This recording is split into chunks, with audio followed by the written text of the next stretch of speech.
It's finally here. Go time at Thunder Valley.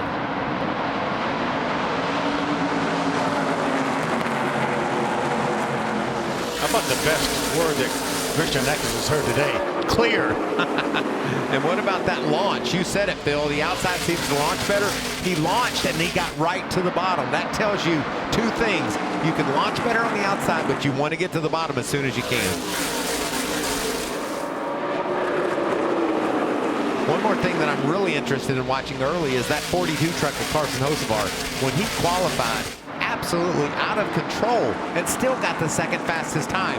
When you've got a little bit of a loose truck, that could be an advantage on the long run. Take care of that right front tire and keep that truck turning through the corners. Tough break though for Jack Wood. Front row on the restart. Eckes outside of Majeski. Let's see if Hocevar can take advantage of that outside lane like we saw Eckes do. He did it. Quite easily. Slides through, pulls into line. Hocevar back to second in front of Majeski. Look at this hornet's nest back here. How about 3 wide at Bristol? Luckily, they were able to get through that. You see the 2 truck, the black and yellow truck. Sanchez got those tires. He's wanting to go on the charge, get through this mess. He could get lapped pretty easily, even though there's only 30-some laps left, 29 laps to go in the stage. This is a mess he's in. Yeah, the critical thing for him right now is to put as many trucks between him and Christian Eckes, our leader, as he can. By the way, that first caution, Memphis Villarreal got the free pass. Jack Wood treated and released from the infield care center in the 51. The Grant Enfinger already up to the 10th position, trying to make his way around Tanner Gray in the 15 truck. Just trying to hug that bottom, aren't they? Oh man, that's so beautiful. Phil, we got to race NASCAR for a lot of years, but I'm telling you, every time I watch this camera and see these guys dig it, miss it. I want to get back in that truck and go at it too. Yeah, I'm with you. Talk about painting the line. I mean, that camera does so much to tell the story of this place. Don't you almost think that Grant's handling a little bit better than that 15 truck because he's able just to keep it a little bit lower, and that's what you want to do here. But showing a lot of patience. You see there's a little bit of a gap in front of Tanner Gray, just like we were talking about a few moments ago. Finger battling Taylor Gray. Everywhere you look, Phil, there's side-by-side action at Bristol. The key is if you can get a nose underneath somebody as you exit the corner, if you keep that nose there when you get to the corner, then their spotters are going to say inside, inside, inside, and if you give them some room, they're going to take that spot. Enfinger up to 7th. Take care of it when you can. We're not planning on stopping anymore. Take care of it when you can. Take care of it when you can. We don't plan on stopping anymore. Just keep that in mind. Oh, caution. 3rd one of the night. We're not stopping anymore. We talked about strategy. That's interesting. Greg Van Alst, one of those drivers doing double duty, made his final ARCA start of the season earlier this evening. 200 laps here at Bristol. Had a top 5 earlier tonight in the ARCA race. Zane Smith in charge of the field at Bristol. Look at the crossover there by Majeski, went to the bottom. Almost like they rehearsed that move. He dove right in there in front of Quapple. Look at Eckes, that's impressive. Around the outside, and that tells you how fast that number 19 is. Tell you what though, 29 laps to go in the stage. If Sanchez can get some stage points after starting in the rear, could be huge for that 2 team. Stage points matter, Adam. We're trying to get to Phoenix any way we can, and we can do it by points. There's only 3 races. Somebody's going to point their way in. Updating, Dean Thompson released from the care center. Great battle for the lead. Zane Smith in front of Christian Eckes. Sanchez not going away in 3rd. Really doing a nice job. His tires have about 40 more laps on him than the 2 guys in front of him. Zane, he didn't have any fresh tires at all. I mean, what a night for him. That's right, yeah. 3 different strategies when you look at the top 3 drivers right now. That's why I love Bristol, and we've talked about it all day long, how differing strategies are going to play a role in the night's outcome. And Majeski creeping into the picture, running back there in 4th in the 98. Stuart Friesen trying to make his way through in that 52. 12 of Spencer Boyd. And Eckes was right there to take advantage. Look at this mess. Sanchez trying to get around the lap truck, and there's Majeski sideways, got into Heim. May have a flat tire, may have a right front tire down.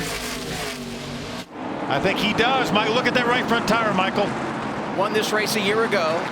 Won the playoff opener on a short track at IRP. But the 98 who qualified inside the top 5 has got issues with 4 to go in stage 2. Can he limp around and stay on the racetrack and stay by the stage end? I think he might be able to. Man, that tire is flat though, Phil. Can he make it? Still 3 to go. And that doesn't sound like much on a half mile, but when you got a flat right front, that's forever. I don't think he stays on the lead lap. Maybe he's able to keep from losing 2 or 3 here. Yeah, he would definitely lose 2 laps if he came to the pits under green, if not 3 laps. So I think it's a good call no matter what. Just 1 to go. You see Zane there at the start-finish line now. There it Majeski goes. over in turn 2. There's no way he can stay ahead of him, I don't think. No, and also it could do damage to that truck. You saw the smoke. There goes Eckes. Puts him a lap down. Eckes led all 55 laps, won the opening stage, takes over the lead, 5 to go in stage 2, and gets the green and white checkered flag again. Get out the broom for driver 19. And How about that? I think Majeski may get the free pass. Boy, wouldn't that be remarkable if he gets the free pass and is able to maintain his position on the lead lap. So after everything cycles through and the drivers stay out, the restart on the front row will put Christian Eckes. He's the control truck. Inside of him, best position of the night for Corey Heim in the 11. Final stage underway at Bristol. And look at Eckes dominating tonight. About Corey. Oh, contact between the 17 of Gray and Enfinger. And they're going to go 3 wide back there. Raja dives in. Nearly got away from him, hangs on to it. Boy, did you see his hands working the wheel off the corner? Talking about the 24 of Raja Caruth. I'm not sure Sanchez, the 2 truck, may have popped the wall coming off turn 4. Looked like he didn't hit it hard, but he may have made contact. Ben Rose up on the top trying to minimize the damage. Can he get down in front of Chase Purdy? Chase is going to hit him. There he goes. Guess the answer is no. He can't get down in front of him. Yeah, he can. Just didn't last very long. Here's Sanchez. Look how wide that is. I thought he got into the outside wall. He did make contact with the outside wall. Again, not significant contact, but he certainly did. He's a half a straightaway right now ahead of Christian Eckes. Christian Eckes may not come up on Majeski anymore. He may not have to worry about that. Meanwhile, battle for third. Good night for Enfinger. Good Carson night for Hocevar. and Taylor Gray in that 17 again. And you see Raja just outside the top 5 in that 24 truck. We've hit our Craftsman, 20 to go. Top 4, all playoff drivers. Eckes, Heim, Enfinger, Hocevar. A run of non-playoff drivers behind them. The only playoff eligible driver remaining in the top 10, Ben Rhodes, is 8th. It's going to be a good finish at Bristol. We'll go side by side for the final time tonight with Christian out in front of Corey Heim. Played a little strategy, third in stage 2 pits, and now he's going to rally for what appears to be a top 10 finish, doing the best they can do with a hand they were dealt. Jake Garcia's been all over the back of the 2 truck, but he just can't quite get there. Now look what we've got going on, Phil. It's getting tight at the front with all this lap traffic. 6 to go. Again, fast trucks. Jake Drew, Parker Kligerman right in front of Majeski. That's holding up this entire line here. Here comes Heim. Heim He's for the there. lead. Corey Heim inside of Christian Eckes. Side by side for the top spot. 11 on point at Bristol. 5 to go. Lap traffic was what gave Heim that opportunity, and he pounced. 3-lap truck. Villarreal there in the 33 wearing high off the corner. That's going to hurt Eckes' exit. White flag is out. Next flag will end the race. Corey Heim trying to bring it home at Bristol. He won the regular season championship. And he's going to have a chance to win the title at the end of the season as well. Corey Heim, a winner at Bristol, and he's going to the championship 4.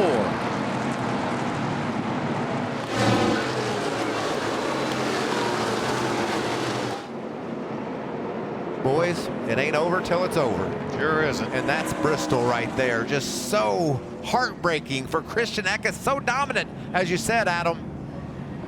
Eckes led 150 laps in this race. Starts on the pole, wins both stages. But Heim takes the top spot with 5 to go.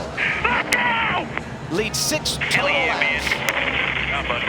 And Corey Heim. You don't like your race truck, you win. Corey Heim will head to the desert in less than 2 months to run for a championship. And he goes to Talladega our next race. just free as a bird. How must that feel?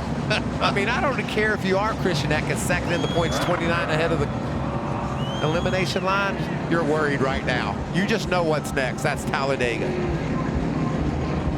And all that momentum that he had carried from Kansas and throughout this race is zapped just a little bit, because he'll relive those last 5 laps many times in the next couple of weeks, no doubt. How about Corey Heim? Led 6 laps, but they're the most important ones. Third win of the year. It just was, to me, it just was Bristol. It's the old Bristol. Everybody hugging the bottom. They get to the lap traffic. There's nowhere to go. One slip, and bam, you go from the penthouse to the other house. Well, it reminded me a little bit of what Eckes did to Zane Smith at the end of stage 2. Waited, and then took advantage there late. And that's exactly what Heim did to end this race. Adam, what time is it? Heim time. It's Heim time. Indeed it is. It is that. He reminded the crowd of it there. Yes, he did. Yes, he did. Won the regular season championship despite the fact that he missed a race due to illness at St. Louis. You didn't know what that would do to interrupt things for this driver, who has now led laps in 13 consecutive races. The last time he finished outside the top 10 was March. The first 6 races of the year, no laps led. He's led laps every single race since. He's the youngest driver ever to have 13 top 10s in a row. Second short track win of the year. Also won at Martinsville back in the spring. What a night for Corey Heim, Jamie. And before the race, if you remember, one of the things Corey said was they just weren't fast enough in qualifying. But Corey, you guys were smart. You hit your marks. You did everything you needed to do. How much teamwork went into making it happen? Just everything's just huge. Thank you to Tricon Garage, Toyota Racing, Safe Flight. This is insane. I mean, just I feel like I've given so many away this year, and to win one at the end like that is so special. So David Gillen, Kevin Ray, everyone back at Tricon Garage, Scott Zabadelli, unreal. Just like I said, just I feel like I've given so many away, but we finally got one back. You said before the race that you felt like you had actually been the best truck the last 3 races. It just hadn't shown in the results. When you made that pass around Christian Eckes there at the end, how much thought did you give to that? I don't know. I was in the zone. I mean, I just thought about all the races we've given away, or I've given away. So I just focused forward and set my pass up right where it needed to be. Tony Hirschman, spotter, did an awesome job getting me through there. So I'm out of breath, clearly, but just, gosh, it's so awesome just to know we're in Phoenix, and it's awesome. Corey Heim locked into Phoenix. Congratulations, Amanda. Hi, I'm Parker Kligerman. For more access like this from Pit Road, be sure to click and subscribe to the Motorsports on NBC YouTube channel.